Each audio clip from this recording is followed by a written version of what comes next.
Ever feel overwhelmed by the where to invest question? You're not alone. As a data scientist, I get it all the time from real estate investors. And to celebrate hitting 10,000 amazing subscribers, I have the answer you've been waiting for. Neighborhood maps. We'll be diving into how you can access these powerful tools for free. I'm Ariel Herrera, your fellow data scientist for the Tech and Real Estate channel, where we bridge the gap between real estate and technology. Since this is a special video, we've got even more awesome announcements and data tips that you won't want to miss. So if you're ready to unlock the power of data-driven real estate, hit that like button and let's get started. So as I said, this is a special video because we have hit 10,000 subscribers. And as such, I have more announcements. One of the biggest announcements that I have, for those that are not aware, as of January 12th, I have gone full time into building out Coffee Closers and the Tech and Real Estate channel. I have worked for many different companies in many different roles, and I found that it was the time to actually take that step back out of W2 to really pour myself into these projects, because I really believe that we need a real estate community with technology as well as a tool that can help us take our investments to the next level. So now with this newfound freedom of going full time into entrepreneurship, I've been able to take a step back and really assess what is it that investors need in order to get started and also become sophisticated in their journey. So I detailed a bit about this in a previous video of the investor's journey from beginning to end.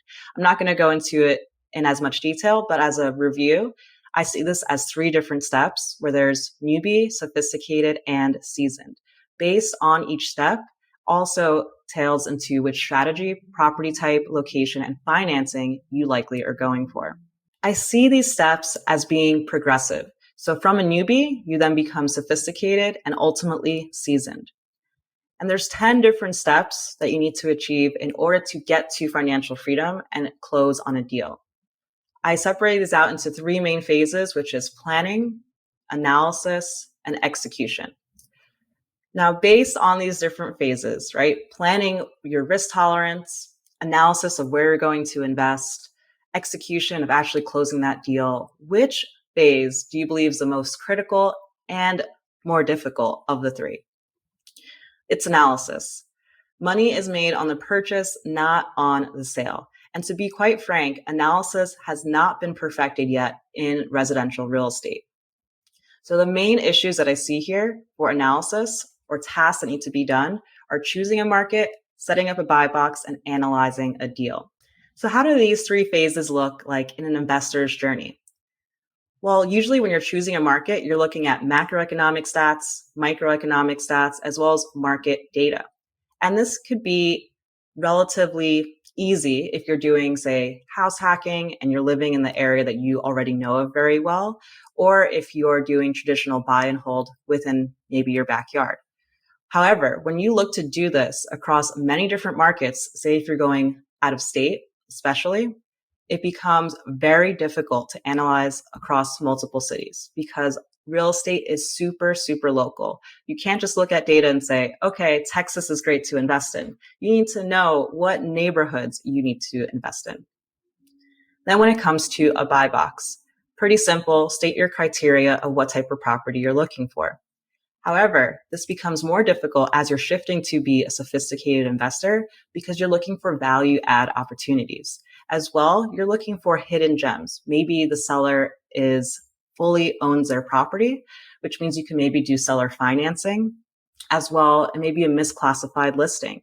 So if you're looking for all these other attributes, you essentially are taking your buy box and just multiplying it out. So maybe having like 7 different buy boxes just to look at these criteria, which is very, very difficult. Then for deal analysis. As a newbie, you're usually going one of 2 ways, traditional or house hack.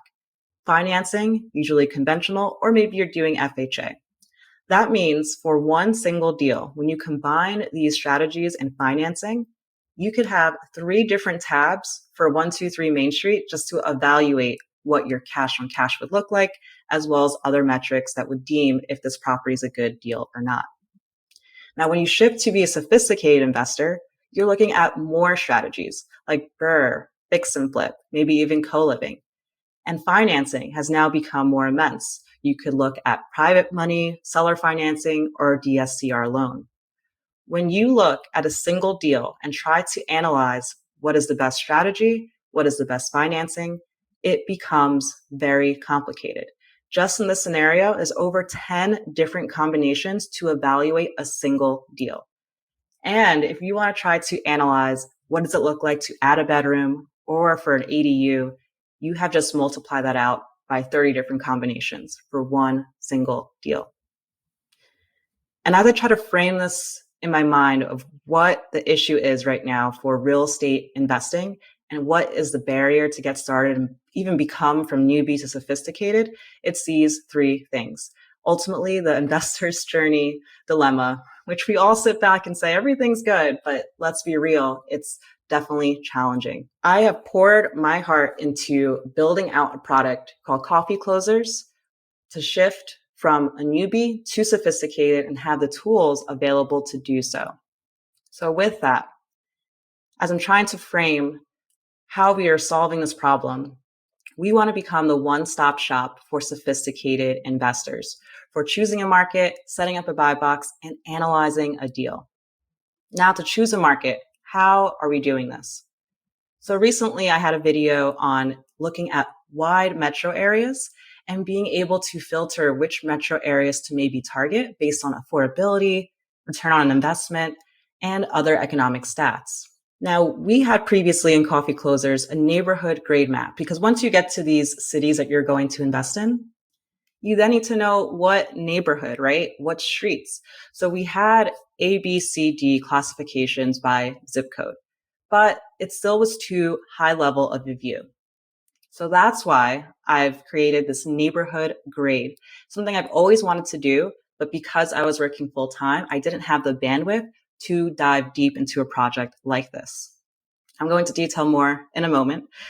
But then we also had gentrification heat maps, which we may be scrapping because neighborhood looks really, really good.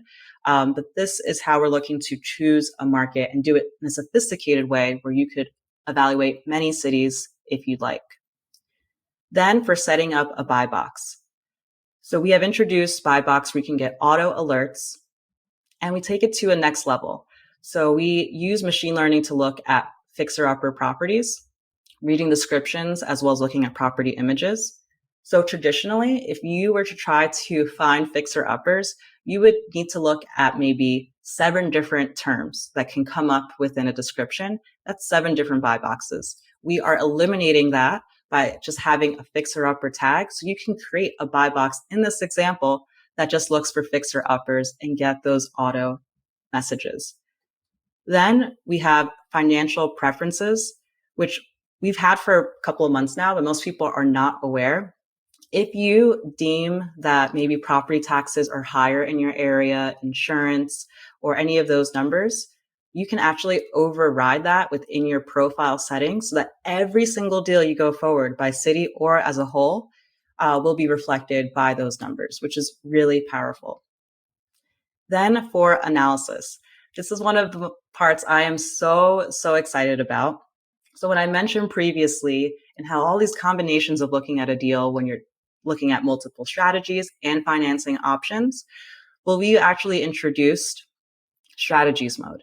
So for every single deal, you could look at what the numbers are across strategies. What has allowed us to do this is having ARV estimates as well very accurate multifamily unit estimates. So in this example that I have in the screenshot, it's house hack mode. If you were living in one property and then renting out the other, you could see how much of your expenses would be covered in this example, because usually you're not going to have positive cash on cash since you're living in the property, not renting it out entirely. So we help to figure out those metrics and how you are performing for a house hack. Then hidden gems, this is one of my favorites because I've actually acquired deals this way, is we are now looking at many different factors of what could make a deal a bonus deal. For example, is there ability to add a space? Time on market, has it been on the market for a while? Did it come back on market? Were there price drops? Seller equity, length of ownership, all these things where instead of you having to create all these different buy boxes and filters, it's all put into one single label. And this one was definitely a challenge that I worked on mostly in 2023. Towards the end of it was perfecting our rents and our ARV estimates. So with that, I am super excited to finally be working on this full time.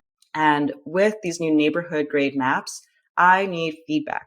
So what I've done with these maps is I've made it completely different than what I've seen out there. So what I've seen from Niche, from Best Places, for example, they just take census data and just throw it onto a map, which is okay, right? But census data is 2 years old typically. So right now in March of 2024, the latest census data is from 2022.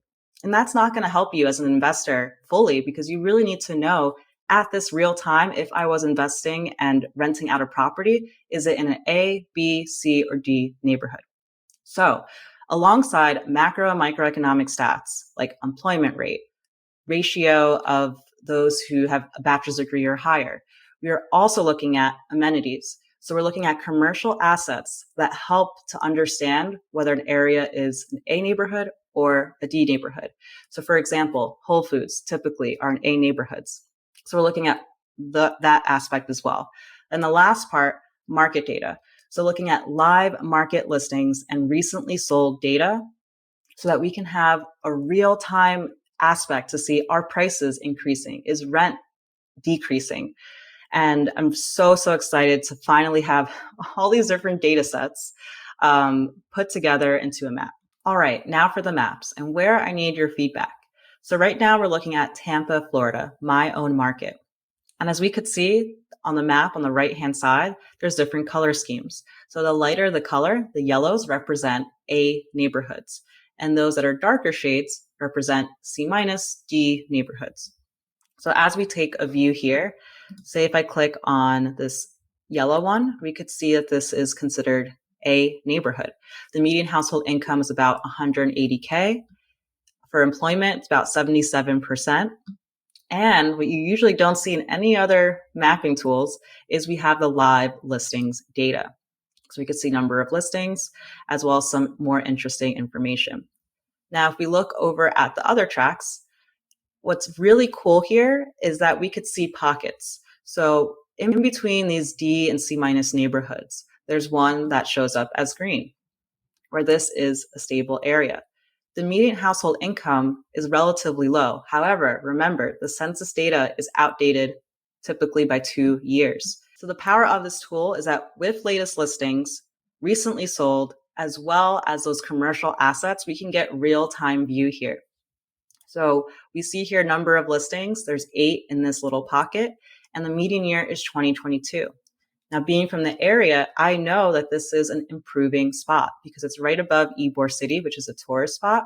And as I drive by there, I see that a lot of the homes that were built in 1940s, instead of being rehab, they're just straight being torn down, and they're having beautiful new homes being built in those areas.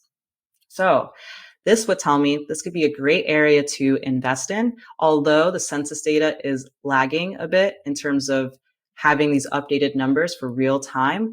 I know based off of the median listing data here why this area is being considered B, because there's new builds being built.